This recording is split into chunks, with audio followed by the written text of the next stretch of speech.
Bonjour, messieurs, dames. Cette semaine, j'ai pour vous un invité spécial de convenance en ce début de semaine sainte.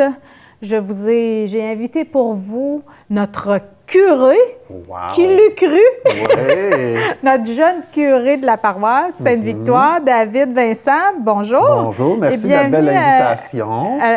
À l'émission. Oui. David, c'est la Semaine Sainte. Eh oui. Comment ça parle encore aux gens, la Semaine Sainte aujourd'hui, à Victoriaville en 2020? Bien, pour beaucoup d'étudiants, ça va être un long week-end de 4 jours de congé. C'est le printemps, la chaleur est au rendez-vous. Souhaitons-le. Oui. Et puis, bien, comment j'oserais dire ça, dans la spiritualité, autant avec le printemps, la vie qui revient, avec la grande fête de Pâques aussi, qui peut être à la fois autant une fête de famille, une fête où on se retrouve aussi entre nous. Ça reste aussi, j'oserais dire, pour notre spiritualité, un passage, un moment important, même plus important que Noël dans la foi pour nous, parce que c'est vraiment la résurrection du Christ que l'on célèbre. Ben oui, s'il n'y avait pas eu l'événement de mort-résurrection du Christ, on ne célébrait pas son anniversaire. Non, en tout cas, c'est pas ce qu'on soulignerait. À Noël. David, parfois je me demande, les agentes, les prêtres sont tellement sollicités par toutes les célébrations. Est-ce que tu as vraiment le temps d'intégrer une vie, une conversion, parce que c'est le moment de la conversion, là, le carême.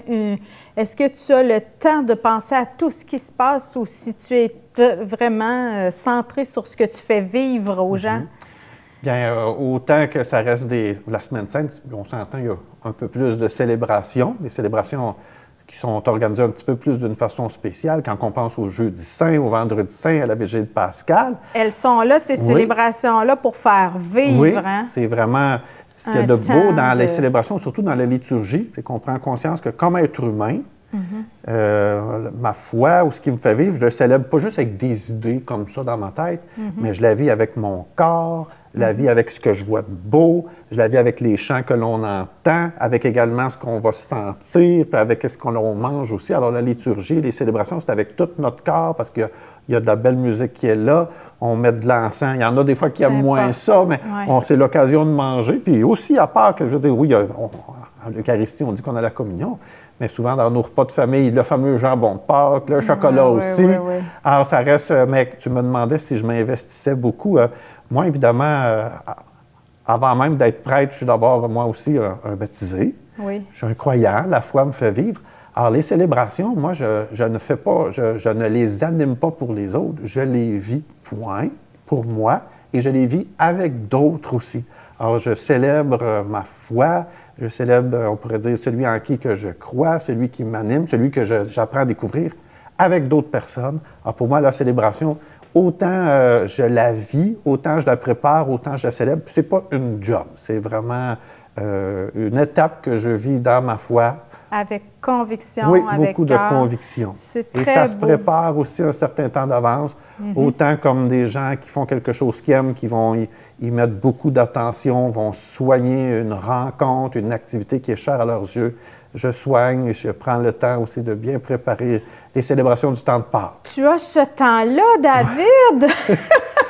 Mais pourtant, c'est pas la tâche qui manque, c'est pas les engagements. Tu as du temps pour prier. Tu pries encore? Oui. Moi, j'ai 2 moments clés pour moi personnellement. Le matin, quand je me lève, j'aime beaucoup. Oui, j'aime la quiétude du matin. C'est calme au presbytère, là où je demeure. Le téléphone ne sonne pas, ça ne cogne pas à la porte. C'est tranquille. Alors, c'est souvent un temps où je vais vraiment méditer, présenter beaucoup. Il y a beaucoup de gens qui viennent me voir pour me demander de prier pour eux. Non seulement je prie pour eux, mais je leur dis je vais prier avec vous aussi, ensemble. Et puis, je vais présenter toutes ces intentions-là, souvent le matin, en offrant ma journée, puis en rendant grâce surtout pour cette nouvelle journée qui commence. Je dis merci pour ce jour qui débute. C'est vraiment dans cette attitude-là de rendre grâce. En rendant grâce avant ce qui est arrivé, j'ai l'impression aussi que tu mets la table pour accueillir dans ta vie les événements qui vont surgir, les préparer, les supposer comme les inattendus. Ça me permet de les présenter puis de dire, évidemment, comme prêtre, mais c'est pas ma job à moi, c'est pas l'Église à moi, c'est pas des rencontres à moi. Je le fais pour lui, pour le Seigneur. C'est ça. Et en le faisant pour lui, en lui présentant, je me dis, en quelque part, occupe-toi aussi de tes affaires un peu, qu'on se dit ça entre nous. Là, okay. J'ai telle activité, telle rencontre, comme là, avant de venir ici pour vivre l'entrevue avec toi, j'ai dit, ben, tu sais, si je vais à la télévision, c'est pas pour David, j'y vais pour la mission, pour annoncer quelqu'un que j'aime, donc occupe-toi de faire en sorte que ça se passe bien. Puis je lui laisse ça. Pour la mission, es-tu en mission? Es-tu un missionnaire, David? Un missionnaire moderne. Oui, moi, je me perçois beaucoup en mission.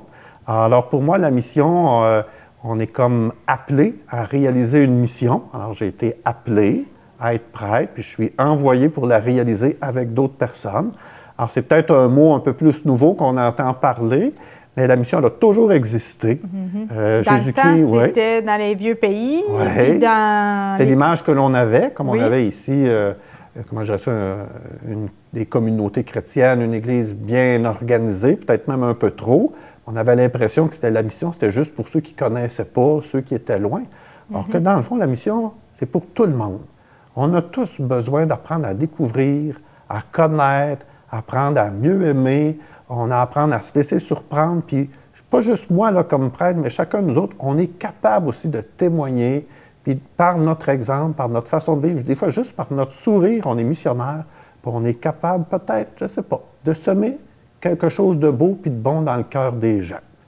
David, oui. Ma question va te surprendre. Ah oui?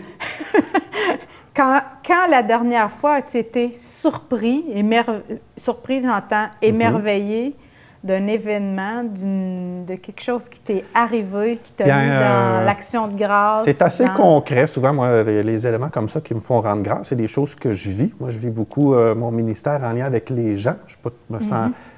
Je ne suis pas prêtre tout seul. Alors, c'est souvent, moi, ce qui me fait vivre dans ma foi, c'est les personnes que je rencontre. Puis, dernièrement, j'ai participé à un camp Zéléos. Zéléos, qui est un mouvement pour les ados et les jeunes adultes, dans lequel il y a une proposition de foi. Alors, les organisateurs qui avaient regroupé 50 jeunes, 50, c'est bon. De 11 à 14 ans, du côté du camp Beau Séjour, avec des animateurs qui sont des ados, des jeunes adultes, m'avaient demandé d'aller vivre un temps de prière et la possibilité de vivre le sacrement du pardon avec les enfants, avec les jeunes, parce que c'est des ados, c'est plus des enfants, et les animateurs qui étaient là. Alors, moi, le sacrement du pardon avec des ados, mon Dieu, il n'y aura pas grand monde qui va venir, ou, tu sais, ça fait peur un peu aujourd'hui. Oui, mais on leur présentait bien simplement, avec beaucoup d'ouverture, cette rencontre-là de Jésus-Christ, qui est surtout là pour nous libérer, qui n'est pas une rencontre culpabilisante, peut-être comme on a déjà connu. Alors, c'est vraiment l'occasion de vivre une rencontre libératrice. J'ai confessé pendant 1h30. Alors, ça fait curieux à dire, mais c'est surtout de voir ces jeunes ados, ces jeunes adultes venir confier, des fois que ce soit une blessure, une souffrance, quelque chose qu'ils souhaitent changer dans leur vie. Et moi, je ne suis là que pour accueillir et surtout rendre présent quelqu'un d'autre, au nom de qui je suis présent. Et ça, moi, ça m'a beaucoup touché de voir la sincérité, le désir de ces jeunes-là de rencontrer quelqu'un. Parce qu'il y a beaucoup de souffrance auprès des jeunes, des adultes aujourd'hui. On a l'impression que parce qu'on vit dans un monde matérialiste, que ça va tout seul, mais non. Des fois, des jeunes qui vont vivre soit la séparation de leur famille, une défaite amoureuse, ou qui ne se sentent pas à la hauteur. Puis de les voir simplement vouloir venir se libérer ou venir chercher une force là-dedans. Moi, ça, je trouve ça extraordinaire. C'est ce que j'ai vécu dernièrement. Wow! David, tu parles de jeunes, parlons-en. Dans l'Église de Victoriaville, est-ce qu'il y a des jeunes, est-ce qu'il y a un effort qui est fait pour favoriser la venue, l'accompagnement de jeunes? Comment se déploie la mission jeunesse dans l'Église de Victoriaville? Est-ce qu'on en voit des jeunes? Oui, moi j'en vois. Ça me donne l'occasion d'en rencontrer. Mais peut-être qu'il faut un peu... changer notre regard sur la façon de voir où sont les jeunes et comment qu'ils vivent peut-être leur spiritualité, la recherche qui les habite, puis là où ils sont. Parce qu'ils ne sont peut-être pas dans les lieux conventionnels. À l'Église, à l'Église, on pourrait dire, c'est ça, assis dans les bancs d'église. On peut en avoir à l'occasion, mais je vous dirais que du côté du centre de catéchèse, qui est le presbytère Notre-Dame de l'Assomption, il y a des groupes de jeunes qui sont présents quasiment tous les soirs de la semaine dans nos parcours de catéchèse, qu'on appelle aujourd'hui le GPS, la gang de pèlerins solidaires. C'est plus de 200 familles qui circulent là-dedans. C'est quasiment comme une petite école. Puis on ne vit pas les catéchèses comme dans le temps, assis autour d'une table avec un enseignement. C'est des expériences concrètes que l'on vit, des activités qu'on va relire. C'est pour les plus jeunes.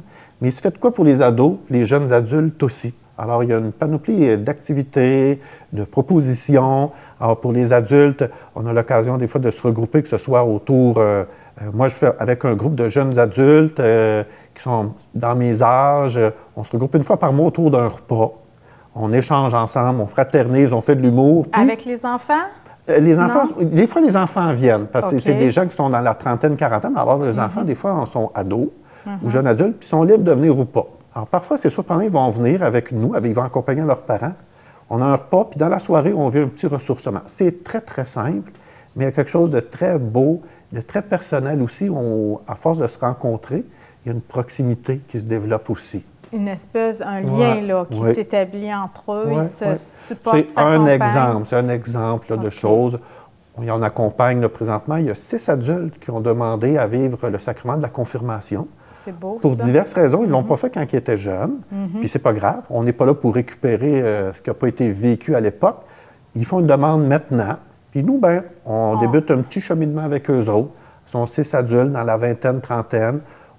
Avec eux autres, on fait un petit cheminement jusqu'au sacrement de la confirmation. Il y a un adulte qui a demandé également le baptême, un adulte qui est dans la trentaine.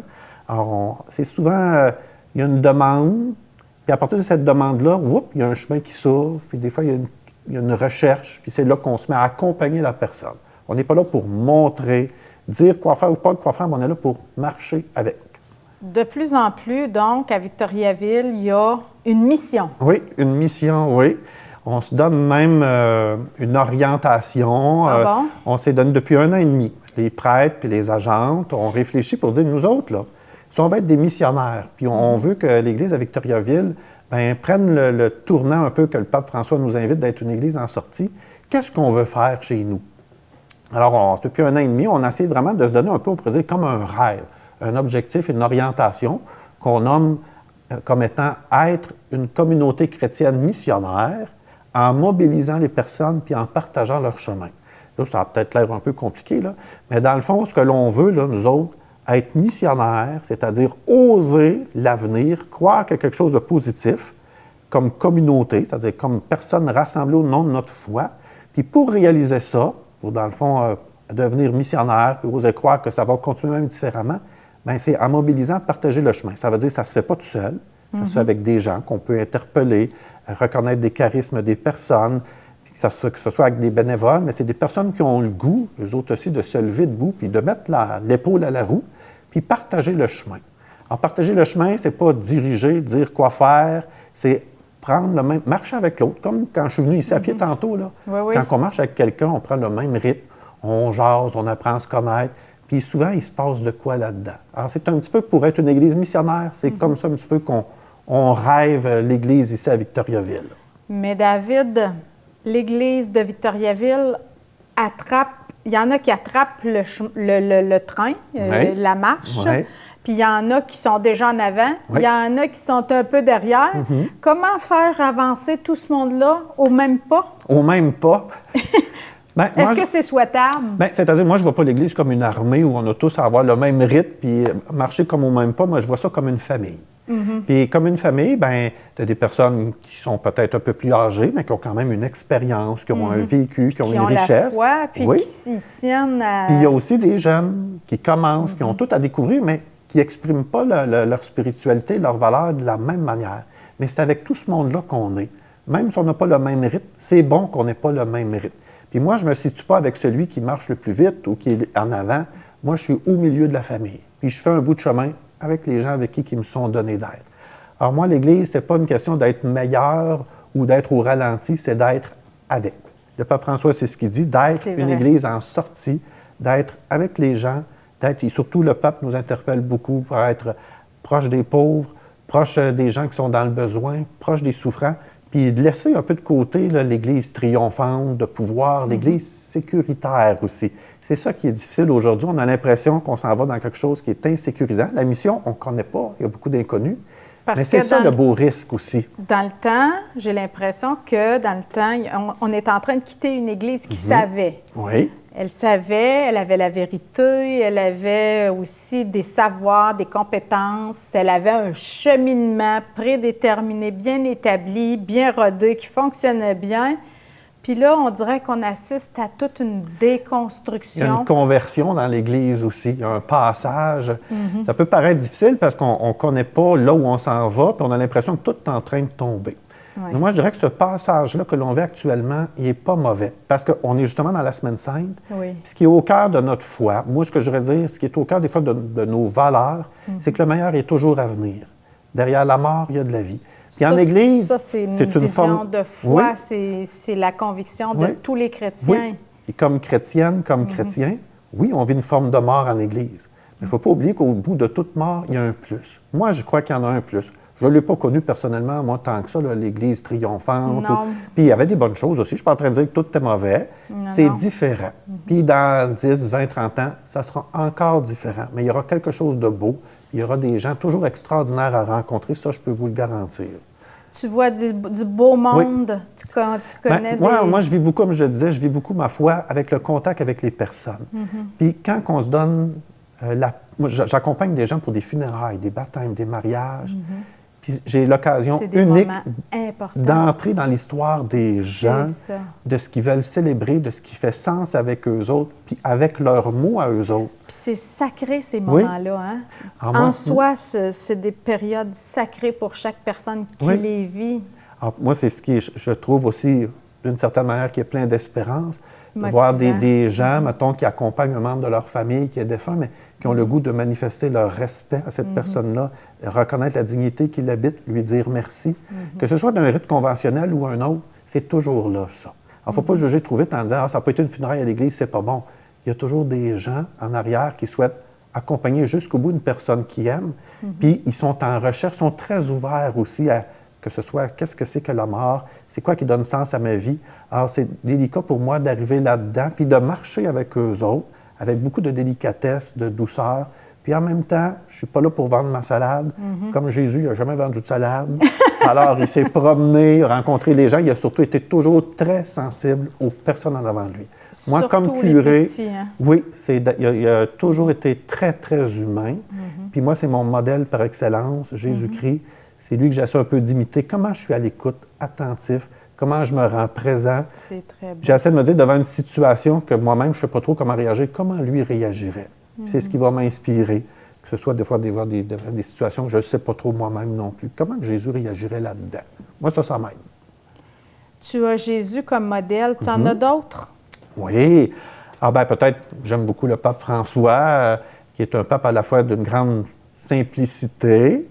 Quand je dis simpliste, c'est pas d'être simpliste, mais dans le dépouillement, qui nous ramène à l'essentiel. Qui reste très humain. Qui n'a pas peur d'essayer, donc qui n'a pas peur de risquer l'avenir aussi. Ben, en aimant le pape François, j'aime aussi évidemment François d'Assise, proche de la nature, proche de la création, proche également des personnes souffrantes aussi. J'ai eu la chance d'aller à Assise, puis c'est dans mon voyage en Italie ce que j'ai préféré le plus, une ville dépouillée, proche de la nature, une ville dans laquelle on peut se ressourcer facilement. Alors, c'est des grands personnages de l'Église, mais j'ai aussi des personnes qui sont moins connues. Dans ma jeunesse, j'ai connu des prêtres qui m'ont inspiré, moi, pour être prêtre aujourd'hui aussi. C'est très beau. Alors, des pasteurs que j'ai vus aller proches des gens, comment je dirais ça, faciles d'accès, qui aimaient la fraternité, très accueillants. Alors, pour moi, c'était des modèles qui m'inspirent, moi aussi, à mon tour, aujourd'hui, d'être accueillant, fraternel, à être sensible aux réalités humaines aussi. Alors, c'est un peu comme ça que je dirais des modèles pour moi. Quels sont tes défis actuellement, David? Ça ne doit pas être toujours le beau fixe, la vie d'un prêtre en ce moment. Bien, le défi que je vis beaucoup actuellement, c'est de vivre et de travailler en équipe. Comme je disais, je ne suis pas prêtre tout seul. Des fois, je pourrais me dire, il me semble que si je règle ça tout seul, là, ça va se faire pas mal plus vite. Je vais régler mon affaire, là, puis ça va être réglé. Mais le défi en Église, c'est de le faire ensemble. Et c'est André Genet, qui est, je pense, venu faire une émission il y a quelques semaines ici, qui disait, tout seul, ça va plus vite, mais ensemble, on va pas mal plus loin. Alors, pour moi, relever le défi, c'est un peu de cette manière-là que je le relève, puis c'est ce que je vis comme prêtre, pas faire seul. Savoir m'entourer de personnes, reconnaître les charismes, interpeller, puis je ne m'attends pas à ce que ce soit parfait. Non. Je ne m'attends pas à ce que ça... Je m'attends surtout à ce qu'on avance ensemble là-dedans. C'est le plus grand défi de l'Église. Ça a bien changé, ça, ouais. l'Église qui n'est pas parfaite, David. Ouh! Oui, ça change, oui. Mais, elle est humaine. Oui, mais plus il y a de monde, plus le défi de l'unité reste à faire. Un grand défi, oui, parce qu'on arrive chacun avec nos valeurs, nos visions, nos élans, nos espérances, et puis des fois nos déceptions. Alors, comment, justement, ensemble, créer l'unité, avancer, ça demande beaucoup d'écoute, de patience, d'amour. D'autant qu'on vient de regrouper en unité. Oui, vraiment, toutes les paroisses de Victoriaville. Toutes les paroisses, ça fait un très grand territoire, encore plus de monde. Le danger aussi d'être moins présent, ça doit être un peu c'est pour ça que ça devient un défi important. De rester proche. C'est comme, je ne pourrais pas être à l'image d'un curé d'autrefois qui avait, mettons, une paroisse, une église, qui était présent partout. Quand je me promène partout à Victoriaville, que ce soit jusqu'à Saint-Christophe et jusqu'à Saint-Paul aussi, qui sont des paroisses dans l'unité, c'est impossible pour moi d'être présent partout. Mais je peux m'assurer qu'il y a une présence partout. Et cette présence-là vient des gens qui se mobilisent. De plus en plus, des chrétiens, des baptisés qui sont présents au nom de la communauté, ça va devenir un peu plus et ça se fait déjà, le modèle. Quand on pense, par exemple, au Resto Pop, où il y a beaucoup de bénévoles, des baptisés, des cursilistes qui sont impliqués. Au départ, c'était des gens d'église. Je pense au désert où tu es aussi, le mouvement Solitude Myriam. Combien des bénévoles nous aident beaucoup en église? On doit avoir quasiment 500 bénévoles à la paroisse qui nous aident aussi. C'est sûr que c'est... C'est sûr qu'il y a des deuils à vivre. Je ne suis pas en train de dire que tout est rose. Il y a des défis, il y a des choses qui sont plus exigeantes également. On a des choix pas faciles à faire également. Mais c'est ensemble qu'on va les traverser. Ça, pour moi, c'est une priorité. Des défis, tu en as? Des projets, en as-tu? Oui. Est-ce que tu es juste en train de voir l'Église qui est en train de passer ou bien si tu rêves? Un des projets concrets que je travaille actuellement, c'est que dans chacune des communautés locales, on pourrait dire anciennement ce qui formait une paroisse, que ce soit à Sainte-Famille, à Sainte-Victoire, à Notre-Dame de l'Assomption, à Saint-Christophe et Saint-Paul, qui ont au moins un petit noyau de personnes qui ont à cœur la vie de leur communauté, puis qui mettent de la vie à l'Église. On a commencé tranquillement, puis j'essaie beaucoup de nourrir, valoriser ces petites équipes. On a commencé à faire une messe-café à Sainte-Victoire, par exemple. Ils font ça une fois par mois. On se regroupe, on prend un café, puis on jase. Bien, ça, c'est venu de leur initiative. Alors moi, rassembler, c'est pas mal mon projet. Mettre des gens communs autour d'un projet, puis leur faire assez confiance que je les laisse aussi réaliser certaines petites choses. Je les accompagne aussi là-dedans. Ça, c'est un projet que je vis. Un autre, bien, on aimerait peut-être aller du côté des parcours alpha, qui regroupent des fois des adultes qui sont en recherche, qui peuvent être loin de l'Église, puis des fois embarquer dans une patente d'Église pour eux autres, c'est peut-être trop exigeant, mais rassembler des adultes qui se posent quelques questions, y aller tout doucement avec eux autres autour d'un repas, puis peut-être d'une petite réflexion. Les parcours GPS font en sorte qu'il y a des adultes qui se parlent puis qui redécouvrent aussi de l'intérêt pour la spiritualité, pour la sensibilité religieuse. Il y a une demande dans le GPS, comme on disait, c'est la méthode de faire des catéchèses avec les enfants. Comme les parents accompagnent leurs enfants, des fois, ils n'ont pas remis les pieds là-dedans depuis qu'eux-mêmes sont jeunes. Mais là, ils sont grandis, ils accompagnent leurs jeunes. Puis là, ils comprennent un peu pourquoi leurs parents ont fait ce choix-là pour eux. Puis là, c'est eux qui le font pour leurs enfants. Alors, comme ils sont là, des fois, ils ont des attentes, des questions, ils ont des désirs. Ils sont avec nous. Fait qu'à ce moment-là, on leur propose des choses, eux autres aussi. Parce que c'est ça, il y a un éveil qui se fait souvent. Hein? J'ai vu ça. Moi, j'ai été dans le parcours d'éveil à la foi pendant longtemps, puis je voyais que les parents en avaient soif autant que les enfants, on a une messe familiale, les parents sont impliqués un petit peu dans l'organisation, dans le chant, la musique, des fois dans l'accueil des jeunes. Alors, moi, je ne peux pas faire la musique, accueillir, préparer l'activité, célébrer. Alors, mais c'est des parents qui s'impliquent pour ça. Alors, puis c'est des parents, souvent, là, n'ont pas besoin de tirer dessus. J'exprime les besoins que l'on a. Ah, oui, ça me tente, je m'en vais de faire ça. Ou je suis prêt, moi aussi, parce que j'y crois à votre projet, puis j'ai le goût, moi aussi, de mettre l'épaule à la roue, moi aussi. Ton lien avec... est-ce que je sais que tu es, au niveau du diocèse, aussi responsable des vocations. Oui, la culture de l'appel qu'on appelle, la pastorale des vocations. Est-ce qu'il y en a des appelés dans le diocèse de Nicolette. C'est sûr qu'il y en a un peu moins qu'il y en a déjà eu. Oui. Actuellement, il y a une personne qui souhaite rentrer au grand séminaire. Alors là, comme on est rendu on est à la fin mars, début avril. Alors évidemment, le séminaire commence toujours pour la formation pour être prêtre au mois d'août. Alors, il y a quelqu'un qui s'est manifesté, qui est sérieux. J'ai eu l'occasion de le rencontrer à quelques reprises. Mais voyez-vous, on ne parle pas de 10, 12 personnes. On parle d'une personne qui aurait le goût de cheminer. Alors, puis moi, je dirais en même temps, on n'a pas nécessairement à s'habituer au fait qu'il n'y en a plus. Parce que c'est vrai qu'il n'y en a pas beaucoup.